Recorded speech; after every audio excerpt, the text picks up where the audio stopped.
Hello everyone, this is a very short video on nitrates.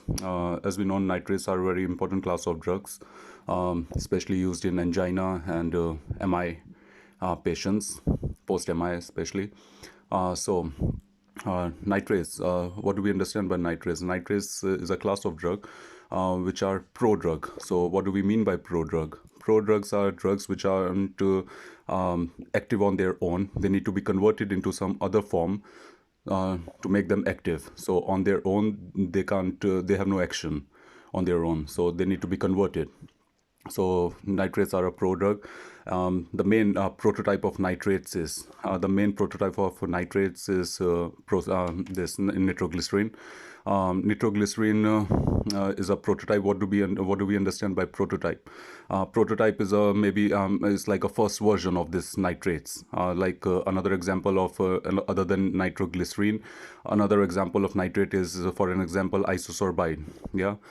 So, but isosorbide isn't it isn't a prototype. Nitroglycerin is a prototype. So these two terms one must be familiar with. So nitrates, they are the prodrug. So prodrug means they need to be converted.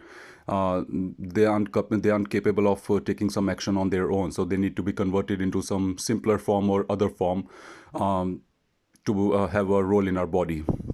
So nitrates is a prodrug. Nitroglycerin is an example, or you can interchangeably used. This can be used instead of nitrates. It's not a synonym, but nitroglycerin is an example of nitrate. Nitrate is a prodrug. Nitroglycerin is a prototype of nitrate.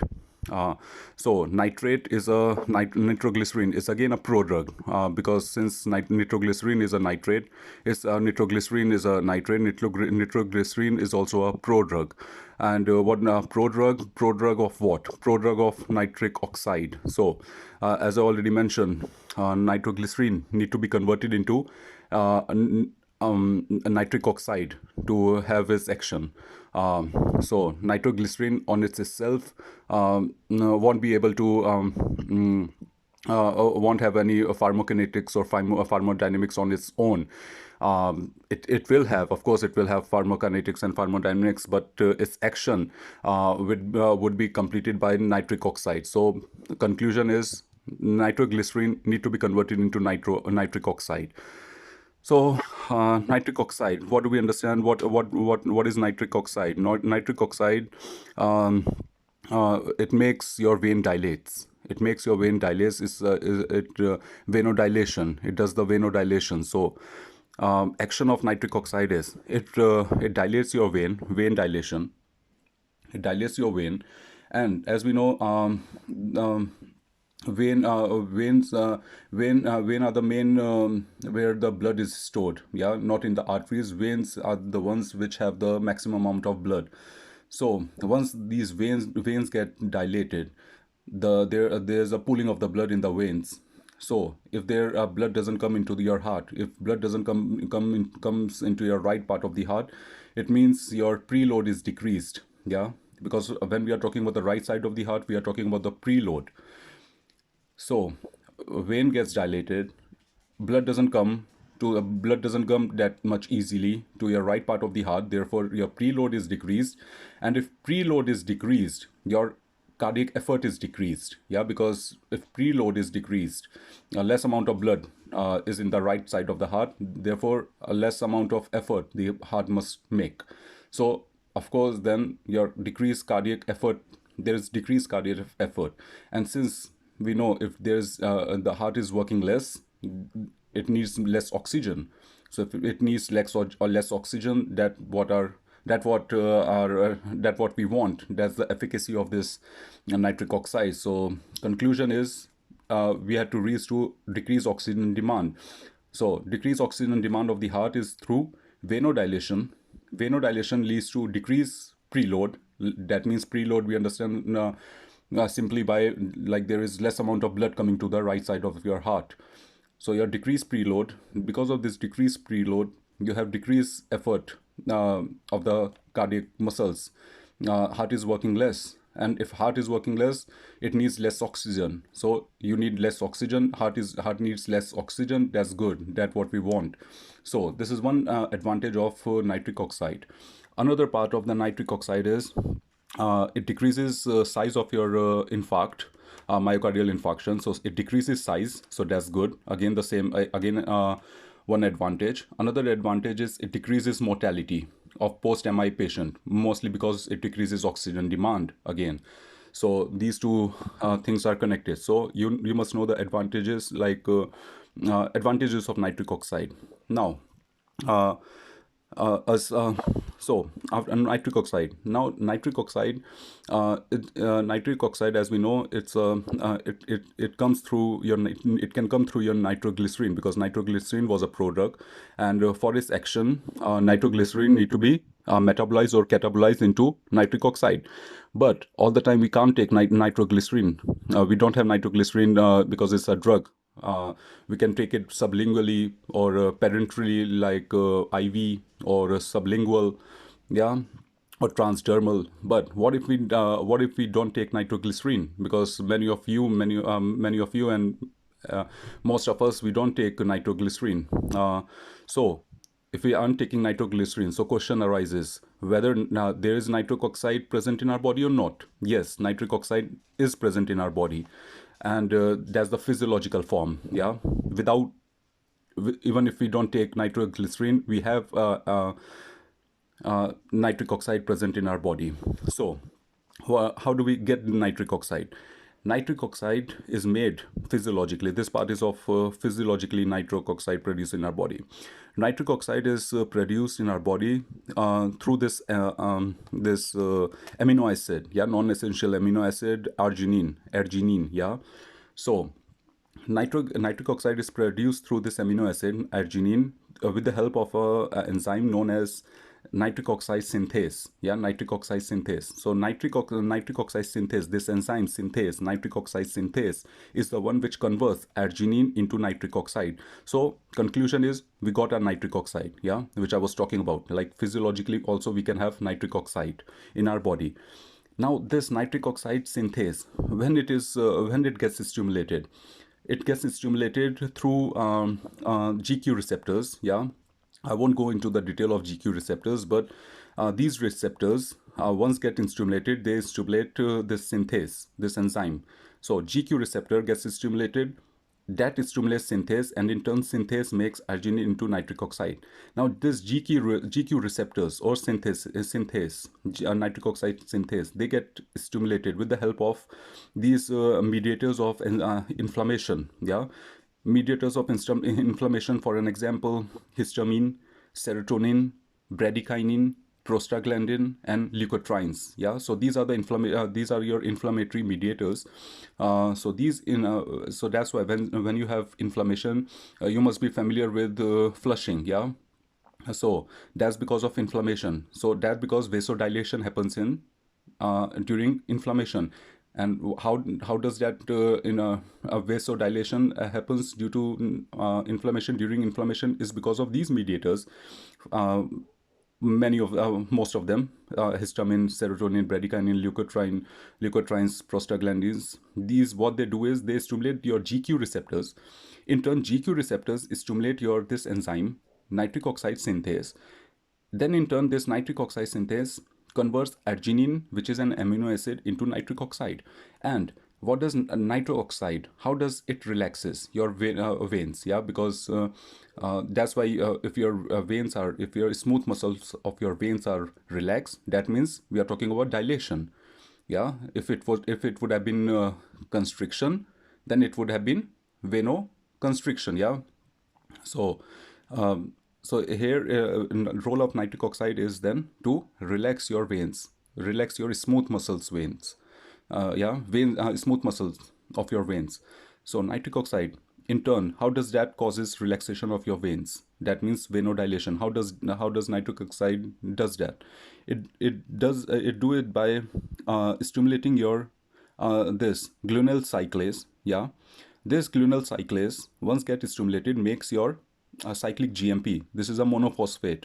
So role of this cyclic GMP is to relax whenever your cyclic GMP, cyclic GMP, this monophosphate is increased in your body, it makes your smooth muscle relax. So once your smooth muscle relax, that means there's a vasodilation. Yeah.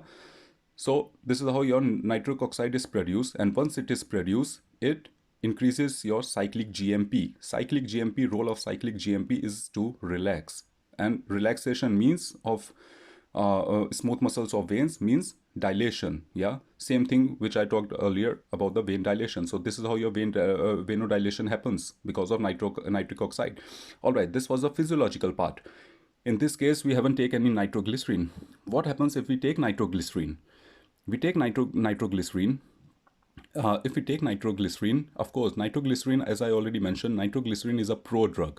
Yeah, it doesn't have no action on its own, so it needs to be converted into nitric oxide. So how does that gets converted into nitric oxide? It gets converted into or metabolized or catabolized into nitric oxide with the help of another amino acid known as cysteine. Yeah.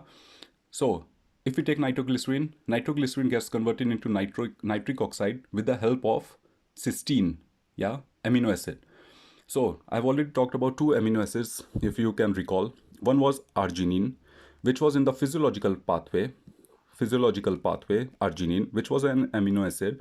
Another amino acid, when we take nitroglycerin, we are talking about cysteine, yeah. So cysteine is the one when we talk about nitroglycerin, and arginine is the one when we talk about physiological pathway. Yeah, so you must remember these two amino acids. Yeah. Now, what happens with this nitric oxide? Where does it act? Nitroglycerin, how does it cause vasodilation? Here's your large vein. Yeah. Now this large vein, I have drawn here endothelial cells, the one with the nucleus inside. Yeah, this one, the inner layer. These are the endothelial cells, the inner layer, and the outer one is your smooth muscle of the vein. Yeah, the outer one is the smooth muscle of your vein. So what happens is nitric oxide, the one which was produced here, see, nitric oxide, which we already produced in a physiological pathway, or even if we take nitroglycerin, yeah, this nitric oxide is produced. This nitric oxide is produced in endothelial cells. Remember, it doesn't get produced in smooth muscle cells. Instead it gets produced in your endothelial cells, these inner layers, yeah, endothelial cells of your large veins. So here it gets produced in endothelial cells. After that, since nitric oxide is a gas, yeah, it gets diffused into your smooth muscles, this outer layer. Yeah, so from inside it goes into outside, into smooth muscle, and smooth muscle, when it gets into the smooth muscle, it does its action. It does its action by, as I already mentioned, it increases cyclic GMP, and cyclic GMP relaxes this outer layer of smooth muscle of large vein. Yeah.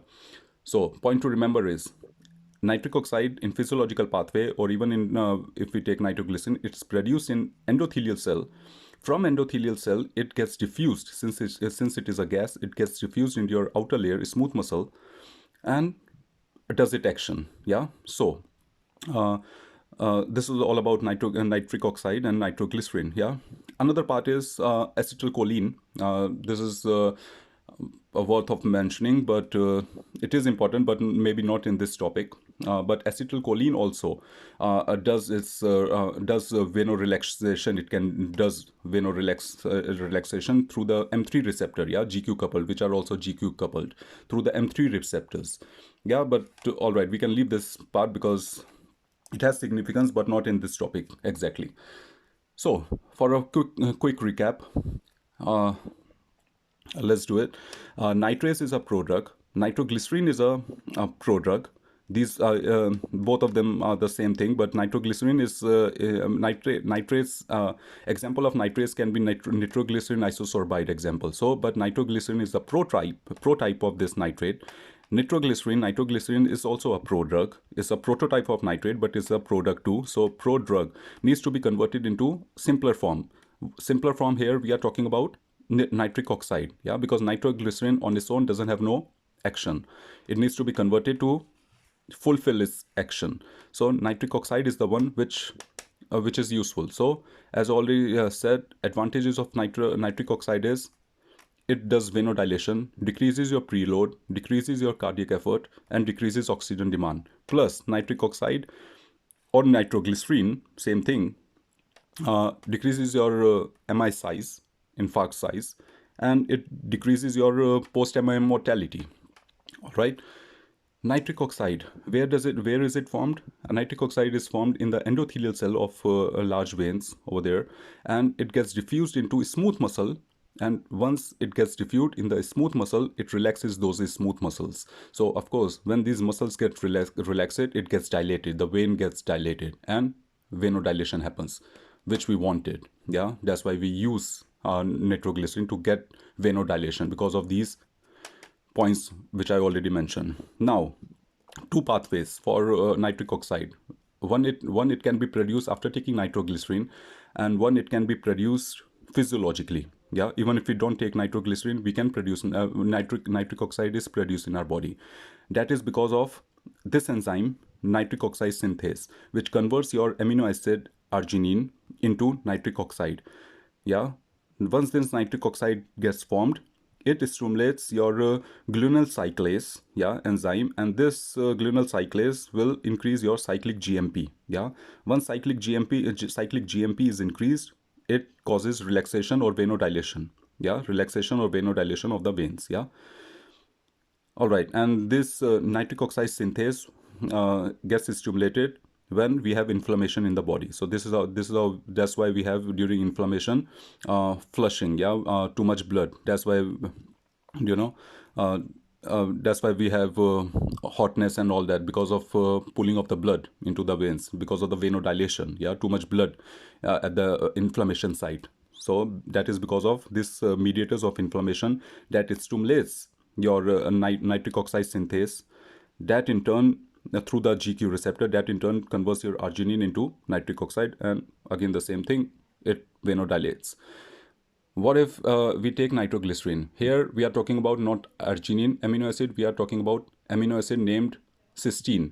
So arginine and nitroglycerin gets catabolized into nitric oxide with the help of amino acid cysteine. Yeah, so cysteine is the amino acid here. So that was a short summary, and this is a very important topic, so one must be familiar with this. Thank you.